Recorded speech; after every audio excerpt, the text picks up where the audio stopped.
Di usia senja, ketika hidup seharusnya terasa tenang, Ratna justru sering terbangun di malam hari oleh satu nama yang sudah puluhan tahun tak ia sebut. Bukan nama suaminya, bukan nama anaknya, melainkan nama cinta pertamanya, Arman. Ratna berdiri di balik jendela kantor pusat restoran Bahagia. Dari ruangannya, ia bisa melihat suasana kota ramai yang sangat kontras dengan hati sunyinya. Orang-orang mengenalnya sebagai perempuan sukses, pemilik jaringan restoran besar, perempuan kuat yang dihormati banyak orang.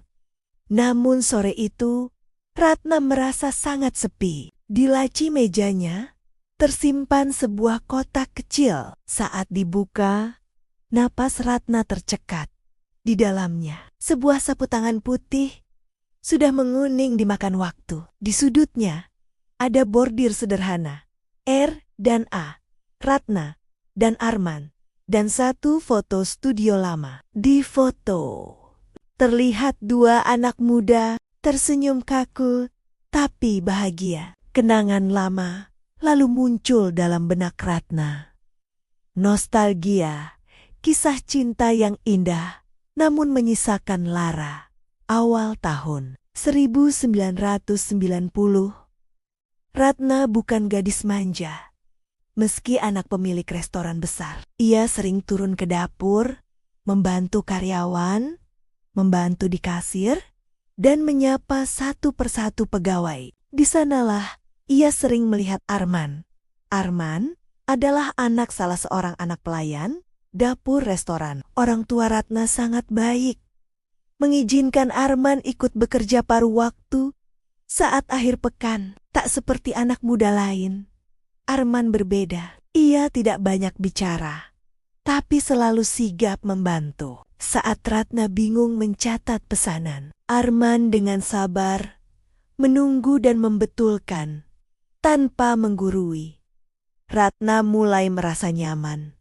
Arman menyukai Ratna bukan karena statusnya, tapi karena caranya memperlakukan orang. Ratna tak pernah memandang rendah ibunya yang hanya pelayan dapur. Mereka mulai sering berbincang setelah restoran tutup. Arman bercerita tentang mimpinya membuka bengkel kecil. Ratna bercerita tentang tekanan menjadi anak pemilik restoran.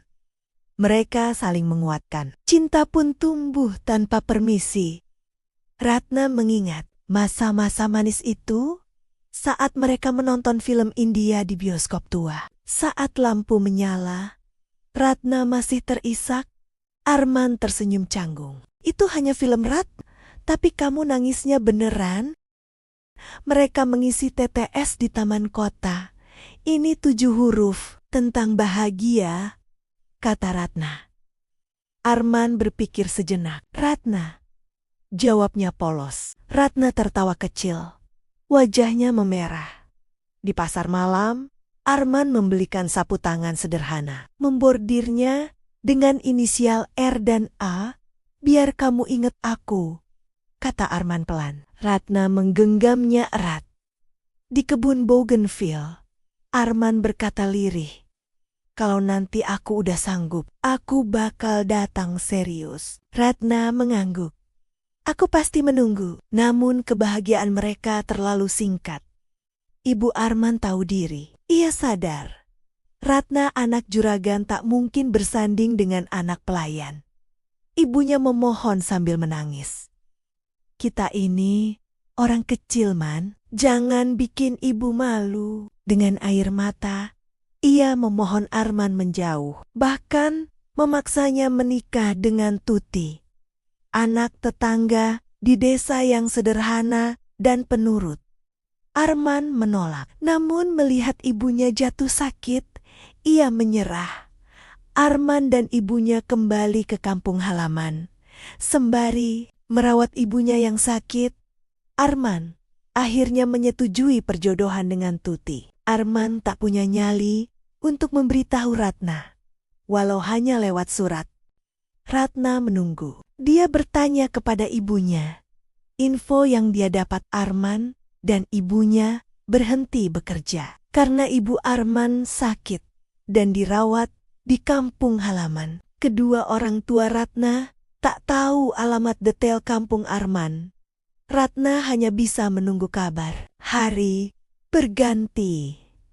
Minggu menjadi bulan. Tak ada kabar.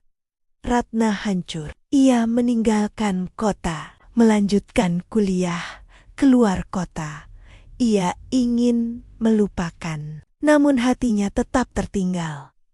Puluhan tahun berlalu. Ratna kini pemilik jaringan restoran, bahagia, tapi tak pernah benar-benar bahagia. Suaminya telah meninggal lama. Anaknya sibuk dengan hidup masing-masing di tengah kesuksesan. Ratna merasa ada bagian hidupnya yang kosong. Maka ia memutuskan mencari Arman dengan bantuan sopir setianya, Pak Bagio. Ratna menyusuri desa demi desa, kampung halaman Arman, menanyakan nama Arman ke orang-orang tua. Namun hasilnya selalu sama. Tidak ada. Ratna menyerah. Di sebuah sore yang sunyi, seorang perempuan sederhana datang ke restoran pusat. Namanya Tuti. Dengan suara bergetar, ia berkata, "Saya istri Arman." Ratna kaget. Tuti melanjutkan, "Arman sakit, terbaring tak sadar di rumah sakit. Dan sejak beberapa hari ini, dia selalu memanggil nama Ibu Ratna." Dengan kebesaran hati, Tuti datang mempertemukan dua cinta lama. Setelah menempuh perjalanan 7 jam, Ratna akhirnya bertemu dengan Arman. Di ruang rumah sakit, Ratna menggenggam tangan Arman yang dingin. Arman membuka mata perlahan. "Ratna, maafin aku," ucapnya lirih. "Aku pergi tanpa kabar. Aku pengecut." Ratna menangis, mengeluarkan sapu tangan pemberian Arman dulu untuk menyeka air mata. Arman lalu menoleh ke arah Tuti. "Kamu istri yang baik, aku sayang kamu. Kalau aku pergi lebih dulu, tolong, nanti makamku harus bersanding dengan makam kamu kelak." Tuti menangis, namun mengangguk. Tak lama setelah itu, Arman menghembuskan napas terakhir dengan damai. Kini, ia mengerti, cinta pertama memang tak selalu menjadi pasangan hidup. Kadang, ia hanya datang untuk tinggal di hati. Dan di balik nama restoran, bahagia, tersimpan kisah cinta bahagia yang tak pernah selesai, namun akhirnya damai.